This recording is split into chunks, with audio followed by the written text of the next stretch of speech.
ಥಿಯೇಟರಲ್ಲಿ ಅಂಥ ಸಿನಿಮಾದು ರಿಲೀಸ್ ಇರುತ್ತೆ. ಆವಾಗ ಕಟೌಟ್ನಲ್ಲಿ ಅಂಬರೀಷ್ ಅವರ ತಲೆ ಇರೋದಿಲ್ಲ. ಜನಗಳ ಕಣ್ಣಿಗೆ ನೀನು ಫ್ರಾಡ್, ಆದರೆ ನನ್ನ ಕಣ್ಣಿಗೆ ನೀನು ಗಾಡ್ ಅಣ್ಣ, ನೀನು ಗಾಡ್. ಗಿಲ್ಲಿ ನಟನ ಒಂದು ಎಂಟ್ರಿ ಇದೆ, ಓ ಮೈ ಗಾಡ್, ನೀವು ಏನು ಹೇಳ್ತೀರಾ? Double meaning comedy. ಯಪ್ಪ, ಅದನ್ನು ಎಷ್ಟು ಎಳ್ದಿದ್ದಾರೆ ಅಂದರೆ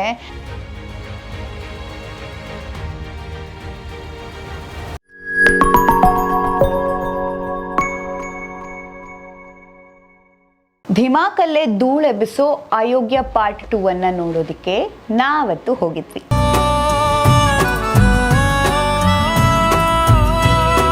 ಮೂವಿ ಹೆಂಗೆ ಸ್ಟಾರ್ಟ್ ಆಗುತ್ತೆ ಹೇಳಿ? ನೀವೇನಾದರೂ ಫಸ್ಟ್ ಪಾರ್ಟನ್ನು ನಾವು ನೋಡಿಲ್ಲ, ಸೆಕೆಂಡ್ ಪಾರ್ಟನ್ನು ಹೆಂಗಪ್ಪ ನೋಡೋದು, ನಾನು ಹೋಗಲ್ಲ ಸೆಕೆಂಡ್ ಪಾರ್ಟ್ ಅಂತ ಅಂದ್ಕೊಂಡ್ರೆ ಅದೆಲ್ಲ ಟೆನ್ಷನ್ ಮಾಡ್ಕೋಬಿಡಿ. ಡೋಂಟ್ ವರಿ, ನಿಮಗೋಸ್ಕರ ಇದೇ ಸಿನಿಮಾದಲ್ಲಿ ಫಸ್ಟ್ ಪಾರ್ಟ್ನ ಗ್ಲಿಮ್ಸನ್ನು ತೋರಿಸ್ತಾರೆ. ಫಸ್ಟ್ ಪಾರ್ಟಲ್ಲಿ ಏನಾಗಿತ್ತು ಅಂತ ಅಲ್ಲೇ ಗೊತ್ತಾಗ್ಬಿಡುತ್ತೆ. ಹಾಗಾಗಿ ಯಾವುದೇ ಟೆನ್ಷನ್ ಇಲ್ಲ, ಆರಾಮ್ಸೆ ಮೂವಿಗೆ ಹೋಗ್ಬೋದು. ಅಲ್ಲಿಂದ ಮೂವಿ ಸ್ಟಾರ್ಟ್ ಆಗುತ್ತೆ. ಫಸ್ಟಿಗೆ ಒಂದು ಡ್ಯಾನ್ಸ್, ಇನ್ನೊಂದು ಕಡೆ ಒಂದು ಸಾಂಗ್ ಬಂದುಬಿಡುತ್ತೆ.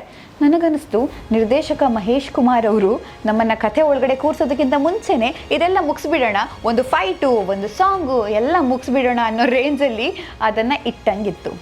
ವಾಟ್ ಎವರ್, ಕಮರ್ಷಿಯಲ್ ಸಿನಿಮಾಗೆ ಅದೆಲ್ಲ ಬೇಕು ಅಂತ ಇಷ್ಟಪಡೋರು ಇಷ್ಟಪಡ್ತಾರೆ. ಬಟ್ ನನಗಂತೂ ಫಸ್ಟ್ ಅದೆರಡೇ ಮೇನ್ ಇಂಪಾರ್ಟೆಂಟ್ ಅಲ್ಲ ಅಂತ ಅನಿಸ್ತು. ಅಂದರೆ ಸಡನ್ನಾಗಿ ಸಾಂಗು ಫೈಟು ಮೊದಲೇ ಅದನ್ನು ಹಾಕಿಬಿಡೋಣ ಅನ್ನೋ ಥರ ಅನ್ನಿಸ್ತು. ಅದಾದಮೇಲೆ ಕಥೆ ಶುರುವಾಗುತ್ತೆ. 2 ಸಿಂಹಗಳು, 3-4 ಸಿಂಹಗಳೆಲ್ಲ ಸೇರಿಕೊಂಡು ಕತೆ ಹೇಳೋದಕ್ಕೆ ಶುರು ಮಾಡ್ತವೆ. ನನಗೆ ಸಿನಿಮಾದಲ್ಲಿ ಇಷ್ಟ ಆಗಿದ್ದು ಹೀರೋ ಎಂಟ್ರಿ. ಈಗ ಬೇರೆ ಬೇರೆ ಟೈಪ್ ಆಫ್ ಎಂಟ್ರಿನ ಪ್ಲ್ಯಾನ್ ಮಾಡ್ತಾರಲ್ವ ನಿರ್ದೇಶಕರು, ಬಟ್ ಇದರಲ್ಲಿ ಅಂಬರೀಷ್ ಅವರ ಅಂಥ ಸಿನಿಮಾದಿಂದ ಎಂಟ್ರಿ ಆಗುತ್ತೆ. ಏನಂದರೆ ಥಿಯೇಟರಲ್ಲಿ ಅಂಥ ಸಿನಿಮಾದು ರಿಲೀಸ್ ಇರುತ್ತೆ. ಆವಾಗ ಕಟೌಟ್ನಲ್ಲಿ ಅಂಬರೀಷ್ ಅವರ ತಲೆ ಇರೋದಿಲ್ಲ. ಅದನ್ನು ನಮ್ಮ ನೀನಾ ಸಂಸತೀಶ್ ಇಟ್ಕೊಂಡು ಬರೋದು, ಅಲ್ಲಿ ಕರೆಕ್ಟಾಗಿ ಕೂರಿಸೋದು, ಆವಾಗ ಎಂಟ್ರಿ ಆಗೋದು, ವಾವ್, ಅದೊಂದು ಮಾಸ್ ಲುಕ್ ಇತ್ತು. ತುಂಬ ಚೆನ್ನಾಗಿತ್ತು ಆ ಹೀರೋ ಎಂಟ್ರಿ. ಅಲ್ಲಿಂದ ಅವರದ್ದು ಎಂಟ್ರಿ ಆದಮೇಲೆ ಆ ಮಂಡ್ಯದ ಫೀಲ್ ಶುರುವಾಗುತ್ತೆ. ಕ್ಯಾಶುವಲ್ ಆಗಿ ಒಂದು ಥಿಯೇಟರಲ್ಲಿ ಕೂತ್ಕೊಂಡು ಮಂಡ್ಯದ ಬಗ್ಗೆ ಎಲ್ಲ ಮಾತಾಡಬೇಡ, ಮಂಡ್ಯ ಜನರು ನಾವೆಲ್ಲ ಹೀಗೆ ಅಂತ ಸ್ವಲ್ಪ ರಗಡಾಗಿ ತೋರಿಸ್ತಾರಲ್ಲ, ಆ ನಮ್ಮೂರು ಅನ್ನೋದು ಅಲ್ಲಿ ಜಾಸ್ತಿ ಅನಿಸುತ್ತೆ. ಓಕೆ, ನಮ್ಮ ಮಂಡ್ಯದ ಬಗ್ಗೆ ಎಲ್ಲ ಮಾತಾಡಬೇಡ ಅಂತ ಅಲ್ಲೇ ಫೈಟ್ ಕೂಡ ಸ್ಟಾರ್ಟ್ ಆಗುತ್ತೆ. ಅದೇ ಟೈಮಿಗೆ ಅವ್ರದ್ದು ಇಂಟ್ರೋ ಸಾಂಗ್ ಕೂಡ ಬರುತ್ತೆ. ಆ ಸಾಂಗ್ನ ಸ್ಟೆಪ್ ಆ್ಯಕ್ಚುಲಿ ತುಂಬ ಚೆನ್ನಾಗಿತ್ತು. ಸ್ಟೆಪ್ ಎಲ್ಲ ಸ್ವಲ್ಪ ಯುನಿಕ್ ಇತ್ತು. ನೀವೇನಾದರೂ ಪ್ರಾಕ್ಟೀಸ್ ಮಾಡಿ, ಈಗ ರೀಲ್ಸಲ್ಲೆಲ್ಲ ಟ್ರೆಂಡ್ ಆಗುತ್ತಲ್ಲ, ಅಂಥದ್ದೆಲ್ಲ ಟ್ರೆಂಡ್ ಮಾಡೋರಿದ್ರೆ ಅಂಥ ಸ್ಟೆಪ್ಪೆಲ್ಲ ಹಾಕಿ ನೀವು ಟ್ರೆಂಡ್ ಮಾಡಬಹುದು. ಇನ್ನು ಡ್ಯಾನ್ಸ್ ಕೊರಿಯೋಗ್ರಾಫರ್ ತುಂಬ ಚೆನ್ನಾಗಿರುವಂಥ ಸ್ಟೆಪ್ ಹಾಕಿದ್ದಾರೆ ಅನ್ನೋದು ಇಂಥ ಸಾಂಗ್ಗಳಲ್ಲಿ ಗೊತ್ತಾಗುತ್ತೆ. ಈ ಸಿನಿಮಾದಲ್ಲಿ ಡೈಲಾಗ್ ಅಂತೂ ಚೆನ್ನಾಗಿದೆ.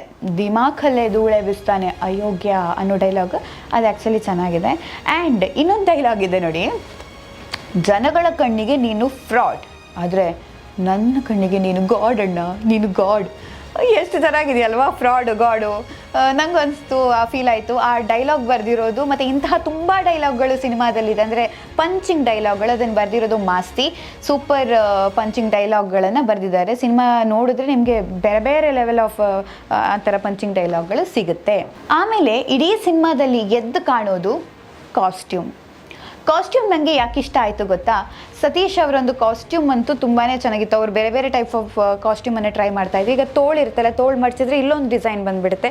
ಬಟ್ಟೆ ಒಂದು ಕಂಪ್ಲೀಟ್ ಯುನೀಕ್ ಕಲರ್ ಕಾಂಬಿನೇಷನಲ್ಲಿ ಡಿಸೈನಲ್ಲಿ ಬಂದಿದೆ. ಅದನ್ನು ನೋಡೋದಕ್ಕೆ ಒಂಥರ ಚೆನ್ನಾಗಿತ್ತು. ಇವಾಗ ಯಾವ ಕಾಸ್ಟ್ಯೂಮ್ ಹಾಕ್ಕೊಂಡು ಬರ್ತಾರೆ ನೋಡೋಣ, ಇವಾಗ ಯಾವ್ದು ಹಾಕ್ಕೊಂಡು ಬರ್ತಾರೆ ನೋಡೋಣ ಅನ್ನುವಂಥ ಒಂದು ಯುನೀಕ್ನೆಸ್ ಇತ್ತು.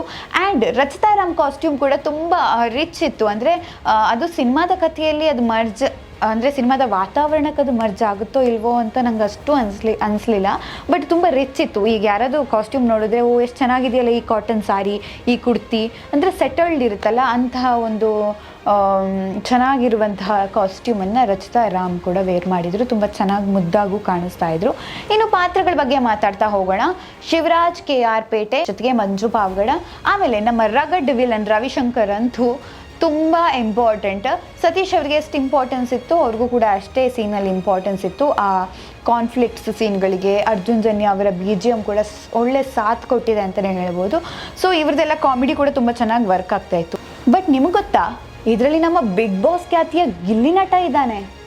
ಗಿಲ್ಲಿ ನಟನ ಒಂದು ಎಂಟ್ರಿ ಇದೆ, ಓ ಮೈ ಗಾಡ್, ನೀವು ಏನು ಹೇಳ್ತೀರಾ? ಗಿಲ್ಲಿ ನಟ ಬರೋದೇನಾದರೂ ನೀವು ನೋಡಿಬಿಟ್ರೆ ನಾನು ಅಂದ್ಕೊಂಡೆ, ವಾವ್, ಗಿಲ್ಲಿ ನಟನ ಯೂಸ್ ಮಾಡ್ಕೊಂಡಿದ್ದಾರಲ್ಲ ಅಂತ. ಬಟ್ ಆಮೇಲೆ ಅನ್ನಿಸ್ತು, maybe Bigg Boss season 12ಗೆ ಸೆಲೆಕ್ಟ್ ಆಗೋ ಒಂದು ದಿನ ಮುಂಚೆ ಇವರನ್ನ ಶೂಟಿಂಗ್ ಕರೆದಿದ್ರು ಅಂತ ಅನಿಸುತ್ತೆ. ಕರೆದಾದ್ಮೇಲೆ ಕ್ವಿಕ್ಕಾಗಿ ಶೂಟ್ ಮಾಡಿಸಿ ಬಿಟ್ಬಿಟ್ಟಿದ್ದಾರೆ. ಗಿಲ್ಲಿ ಯಾಕೆ ಬಂದ ಮಿಡ್ಲಲ್ಲಿ, ಏನಕ್ಕೆ ಅವರನ್ನು ಕರ್ಕೊಂಡ್ರು ಅನ್ನೋದು ನನಗೆ ಗೊತ್ತಿಲ್ಲ. ಅದೇ ನನಗೆ ಡೌಟ್. ಈ ರಚಿತಾ ರಾಮ್ ಮತ್ತು ಗಿಲ್ಲಿದು ಕಾಲ್ ಶೀಟ್ ಸಿಕ್ಕಿಲ್ಲ ಅನಿಸುತ್ತೆ ಸಿನಿಮಾ ತಂಡಕ್ಕೆ.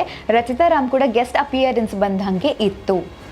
ರಚಿತಾ ರಾಮ್ ಕೂಡ ತುಂಬ ಸೀನಲ್ಲಿ ಕನೆಕ್ಟೇ ಆಗಿಲ್ಲ, ಯಾಕಂದರೆ ಬಂದಿರೋದೇ ತುಂಬ ಕಡಿಮೆ ಸೀನ್. ಕೊನೆ ತನಕ ಅವರು ಇದ್ದಾರೋ ಇಲ್ವೋ, ಬಂದರೂ ಸಡನ್ನಾಗಿ ಕ್ವಿಕ್ಕಾಗಿ ಅವ್ರದ್ದು ಸೀನ್ ಮುಗಿತಿತ್ತು, ಬೇಗ ಹೋಗ್ತಿದ್ರು, ತುಂಬ ಆಡಿಯನ್ಸ್ ಜೊತೆಗೆ ಅವರು ಇರ್ತಿರ್ಲಿಲ್ಲ ಅನ್ನೋದು ಕೂಡ ಫೀಲ್ ಆಗ್ತಾ ಇತ್ತು. ಆಮೇಲೆ ದೇವರಾಜ್ ಬರ್ತಾರೆ, ಅವರು ಸಡನ್ನಾಗಿ ಬಂದುಬಿಡ್ತಾರೆ. ಅವರ ಪಾತ್ರಕ್ಕೆ ಇನ್ನಷ್ಟು ಡೆಪ್ತನ್ನು ಕೊಡಬೇಕಿತ್ತು.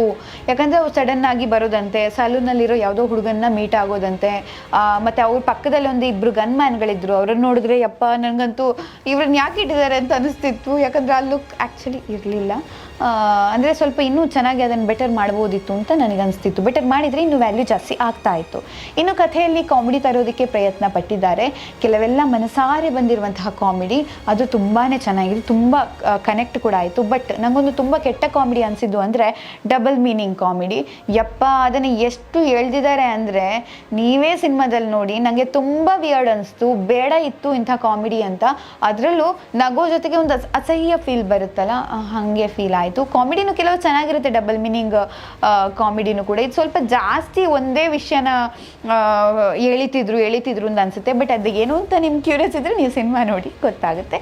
ಬಟ್ ಕ್ಲೈಮ್ಯಾಕ್ಸ್ ಕಡೆ ಬರುವಾಗ ಸಾಧು ಕೋಕಿಲ ಎಂಟ್ರಿ ಅಂತೂ ಮಸ್ತ್ ಆಗಿದೆ. ಸಲಾಂ ರಾಗಿ ಭಾಯ್, ಕರೆಕ್ಟಾಗಿ ಕೇಳಿಸ್ಕೊಂಡ್ರಿ, ಅದು ರಾಕಿ ಭಾಯ್ ಅಲ್ಲ, ಅದು ರಾಗಿ ಭಾಯ್. ಅವ್ರ ಎಂಟ್ರಿ ಅಂತೂ ತುಂಬಾ ಚೆನ್ನಾಗಿದೆ. ಏನು ಎಂಟ್ರಿ ಗುರು ಅದು. ಆ್ಯಂಡ್ ಅವರದ್ದು ಎಂಡಿಂಗ್ ಒಂದು ಟ್ವಿಸ್ಟ್ ಇದೆ. ರಾಕಿ ಭಾಯ್ ಥರನೇ ಡೊಗಡ ಅಂತ ಗನ್ ಶೂಟ್ ಮಾಡ್ತಾರೆ. ಬಟ್ ಗನ್ ಶೂಟ್ ಮಾಡೋ ಟೈಮಲ್ಲಿ ಅಲ್ಲಿ ಯಾರಿಗೆ ಮಾಡ್ತಾರೆ ಅವರು ಅನ್ನೋದೇ ಒಂದು ಕಾನ್ಸೆಪ್ಟ್, ಅದೇ ಪಾಯಿಂಟ್ ಇರೋದು. ಅದು ನೀವು ಸಿನಿಮಾದಲ್ಲಿ ನೋಡಿ ಯಾಕೆ ಮಾಡ್ತಾರೆ ಅನ್ನೋದು. ಸೊ ಸಾಧು ಕೋಕಿಲ ಎಂಟ್ರಿ, ಅವರ ಡೈಲಾಗ್ ಡೆಲಿವರಿ ಆ್ಯಕ್ಚುಲಿ ಆಲ್ವೇಸ್ ಚೆನ್ನಾಗೇ ಇರುತ್ತಲ್ವ. ಅದಾದಮೇಲೆ ಎಂಡಿಂಗಲ್ಲಿ ಒಂದು ಸ್ಪೆಷಲ್ ಎಂಟ್ರಿ ಬರುತ್ತೆ.